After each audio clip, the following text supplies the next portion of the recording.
Yo guys, for today's video gagawa tayo ng Alfredo pasta with chicken and mushroom.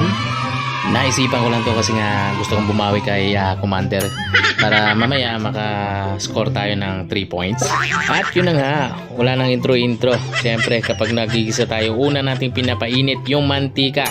Hindi po yung ulo natin, di ba? Siyempre. Kasi mahirap agad pag ulo yung pinapainit natin kasi nawawala tayo sa konsentrasyon. Ayan, lalagay na tayo ng sibuyas tsaka bawang. Siyempre, number 1 rekado yan sa pagpapasarap at pagpapalasa ng ang ating lulutuin. At siyempre, susunod na rin natin dyan yung marinated na chicken breast. So minarinate ko lang siya dyan sa garlic powder, salt and ground black pepper.